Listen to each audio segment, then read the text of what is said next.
እሺ በቃ አባይ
እትዬ እንዴት ነሽ?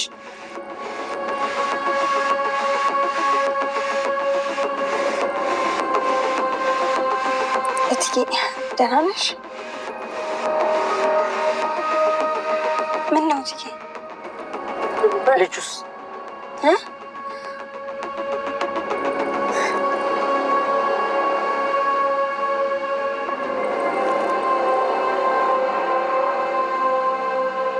ዳጣ ድራማ ላይ እስካሁን ስንፈራውና መቼ ይፈነዳል፣ መቼ ይወጣል፣ መቼ እውነቱ ይጋለጣል እያልን ስንፈራ ስንቸር የቆየነው ጉድ እንግዲህ አሁን ፈንድቷል ማለት ነው። እሱ ምንድን ነው እንግዲህ ወይዘሮ ማርታ የአቶ ደረጀ ልጆች አንድ በአንድ ደርሳባቸዋለች። ይሄ የሚሆነው እንግዲህ በመድኃኒት አማካኝነት ነው። መድኃኒትን ስጠሏትና ይቺ አረመኔ ይቺ ምን ስትሏት የቆያችሁ ሰዎች አሁን ላይ እንግዲህ መድኃኒትን የምናመሰግንበት ጊዜ ነው። እኔ በእርግጥም ከአሁን በፊት ብዙ ጊዜ በተደጋጋሚ መድኃኒት እውነት አላት፣ ከመድኃኒት ጎን እንዲሁም መሆን አለብን እያልኳችሁ ነበረ። ነገር ግን ሁሉም የየራሱ አመለካከት ስለነበረው የየራሳችን አመለካከት እየሰጠን ነበረ ማለት ነው።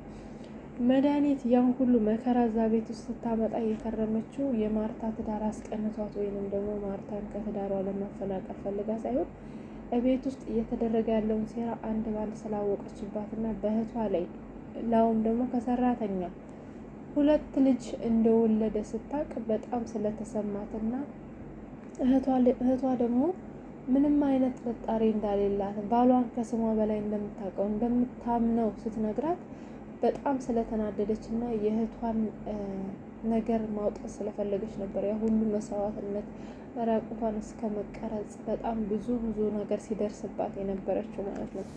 አሁን ግን ምንም ቢሆን ምንም ይሄንን ነገር ሳላደርግ ከኢትዮጵያ በጭራሽ አልወጣም በማለት እንግዲህ ለእህቷ በጣም ጠንከር ያለ ስጦታ ሰጥታታለች። እሱ ምንድነው ከአሁን በፊት እንግዲህ የአቶ ደረጀን ልጅ የሁለቱንም እንግዲህ ከወይዘሮ ሀናም ከሰላምን የሚወል ከወይዘሮ ማርታም ከሰላም የሚወልዳቸው ልጆች ዲኤንኤን በማሰራት እንግዲህ የአንድ አባት ልጆች እንደሆኑ አረጋግጣለች ማለት ነው።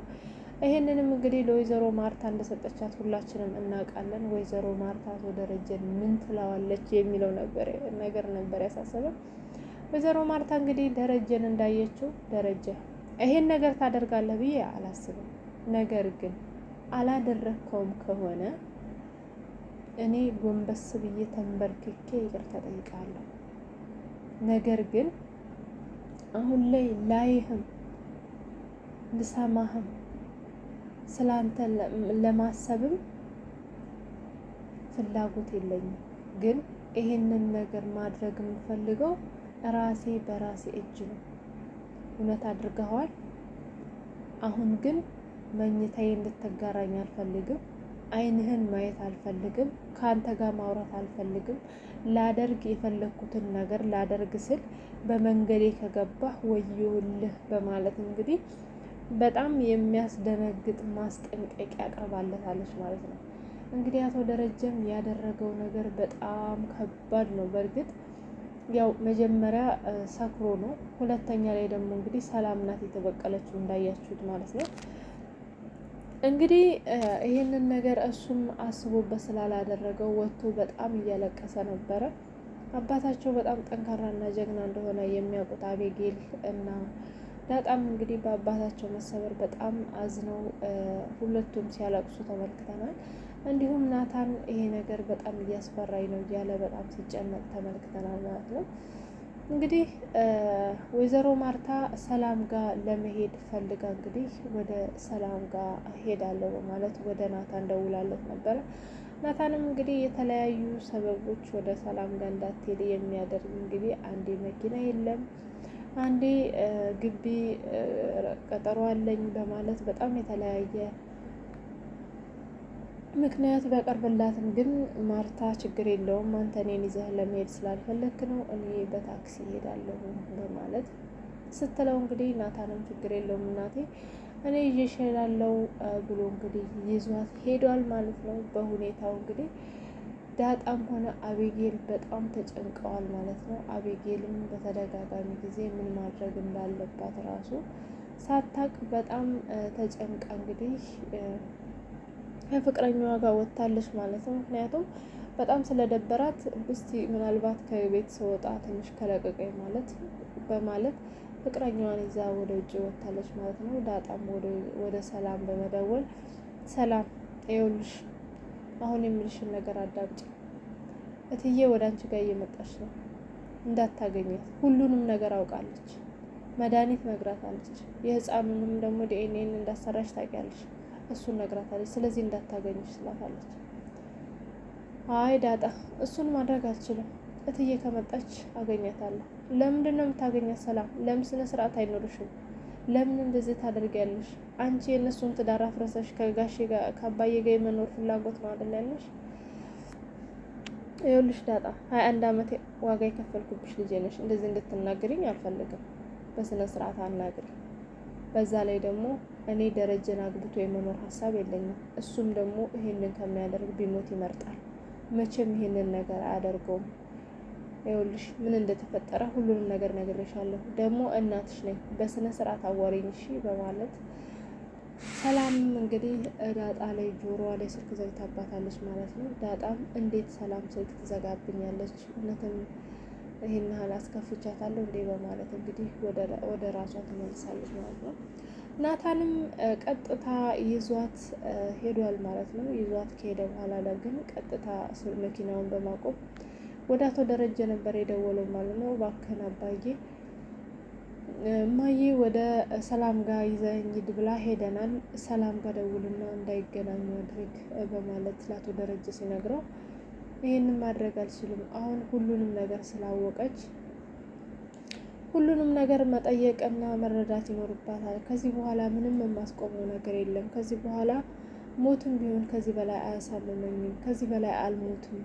ሁሉንም ነገር ትወቅ። እስከ መቼ ተደብቀን እስካሁን ድረስ ብዙ ነገር ይሄንን ነገር እንዳይወጣ እያለን ጊዜ ስናስረዝም ነው እንጂ የቆየ ነው እኮ ናታን፣ መቼም መሰማቱ አይቀርም። ስለዚህ ምንም አይነት መስዋዕትነት መክፈል አልፈልግም ለዚህ ነገር ከዚህ ወዲያ ይለዋል። ናታንም አባዬ ይሄ ሁሉ ልፋት ያ ሁሉ መከራ ማየት ለዚህ ነበረ ይለዋል። አይ ቢሆንም በቃ ከዚህ በኋላ ደክሞኛል፣ እኔ ደስ ያላትን ነገር ታድርግ፣ ደግሞ እውነትን እኮ ማንም ማሸነፍ አይችልም በማለት እንግዲህ አቶ ደረጀም እጅ ሰጥቶ ቁጭ ብሏል ማለት ነው። ወይዘሮ ሰላምም እንግዲህ ማርታ የጠየቀችኝን ሁሉንም ነገር እነግራለሁ፣ አቶ ደረጀና ወንድሙ እንዲሁም በሌላ ለ21 ዓመት ስጠብቃት የነበረችውን ልጅን ምን እንደተፈጠረ እነግራታለሁ በማለት እንግዲህ ወይዘሮ ማርታን ሰላም ተጋፍጣታለች ማለት ነው። እንግዲህ ውድና የተከበራል የቻናሌ ቤተሰቦች ወይዘሮ ማርታና ሰላም ተገናኝተዋል ማለት ነው። እንግዲህ አንድ መኪና ውስጥ ቁጭ ብለው ወይዘሮ ማርታ ማውራት አቅቷት ስትንቀጠቀጥ ሰላምን እትዬ ምን ሆነሽ ነው? ደህና ነሽ? እያለች እሷም ነገሩ ስለገባትና ቀድሞ ተደውሎላት ስለነበረ በጣም እየተንቀጠቀጠች እንግዲህ የወይዘሮ ማርታን ፊት እያየች በጣም ፈርታ ምን ሆነሽ ነው? እየተፈጠረ ችግር አለ እንዴ? ለምንድን ነው የማታወሪ ስትላት ወይዘሮ ማርታ በጣም አዝና በጣም ተክዛ አይን አይኗን እያየቻት ይሄ ሁሉ አመት አመኛቸው እንዴት ይከዱኛል በማለት ከዚህ በኋላስ ምንድን ነው የኔ ዕጣ ፈንታ? ትዳሬን ማፍረስ ነው? ምን ማድረግ ነው? ሰላም እኮ በጣም ነበር ማምናት፣ ባሌን እኮ በጣም የማወደው ነው፣ እንዴት እንደዚህ ያደርጉብኛል በማለት በጣም እየተብሰለሰለች ተመልክተናታል። ውድና የተከበራችሁ የቻናል ቤተሰቦች እንግዲህ ወደፊት ምን ይፈጠራል የሚለውን አብረን የምናይ ነው። ምክንያቱም በጣም ከባድ ነገር ነው ያለው፣ በጣም ትልቅ ነገር ነው። እንግዲህ እስቲ በቀጣይ የሚፈጠረውን በቀጣይ ቪዲዮ ላይ የምናይ ነው የሚሆነው። ወይዘሮ ማርታ ትዳሯን እንደማታፈርስ ተስፋ እናደርጋለን። ምክንያቱም በጣም ብዙ ዋጋ የከፈለችበት ነገር ስለሆነ እንደዚህ በቀላል ትዳሯን ትበትናለች ብዬ አላስብም። እናንተ ሀሳብ አስተያየታችሁን ጻፉ። አቶ ደረጀ ይቅርታ የሚያስፈልገው ሰው ነው። በጣም ተጸጽቶ እያለቀሰ ሁላችንም ተመልክተናል። እንግዲህ ይቅርታ እንደምታደርግለት ተስፋ እናደርጋለን። ሰላም